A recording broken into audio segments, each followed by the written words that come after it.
everyone, Tommy from TechNexus, and thanks for joining me for today's video. If you've been following up to this point, you should have something similar to this. I did go through and fix up the stairs, and I fixed up this top level. But what I wanted to have a look at today was some families. Now I'm just going to turn off some layers, and wanted to have a look at maybe starting, maybe putting some kitchen casework in here. Now Revit has some samples in here, so I can throw in a sofa in here if I really wanted to. There's some desks and chairs and whatnot in here, but if I've got a Revit family already downloaded, so I've got one here from TMI Systems. They've got Revit downloads, and I've downloaded these B2062 double door cabinets as a Revit family. But to get them into FormIt, we need to load Revit, and under the add-ins, if you've got, I think these come in when you install FormIt. So there'll be a convert RFA to FormIt button. So on my desktop, I've got some files, and I want to stick it on my D drive.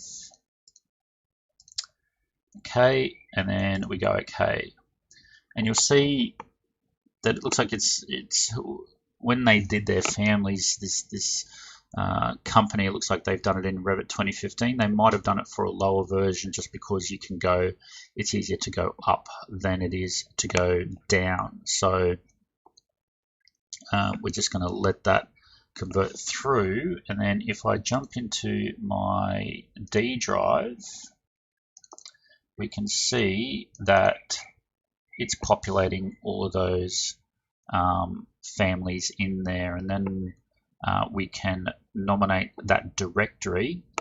So we can nominate this D drive directory inside FormIt to show all of the families that we're bringing in. So again, if you're kind of in that situation where you are using a lot of Revit families and you want to stick them in FormIt, then it might be a good idea to have a couple of directories for Revit families and one for FormIt.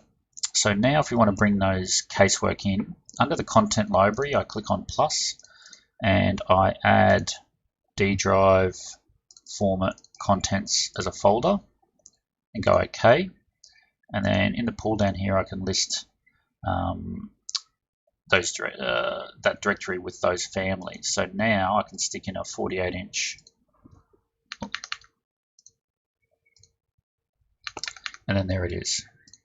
Okay, so it's come in, and then we can go through and position it. So I guess if you want to stick another one, then what we can do is, I guess, move them side by side, and then there you go. So you can slowly build up, I guess, your kitchen cabinets, and then stick it in the back here for that family. And you can see here the ones that I had already done in my previous model. So I brought in a bed. We've got a toilet over here. And then also, we've got the shower head, and also the cabinet for the bathroom there as well. So slowly you can build up, I guess, the realism of this model. And if I turn my levels and layers back on,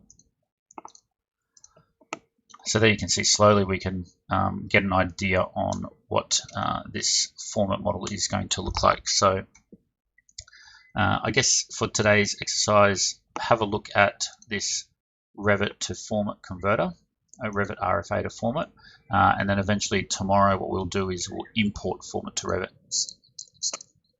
So again, hopefully it's been informative for you. Nice and short and sweet video today. Thumbs up if you like the video, thumbs down if you didn't, but please do subscribe to the channel and click on the bell icon for daily notifications of all my videos, and I'll see you tomorrow when we apply some materials and import it all to Revit and see what we get. So thanks for watching, and I'll see you later.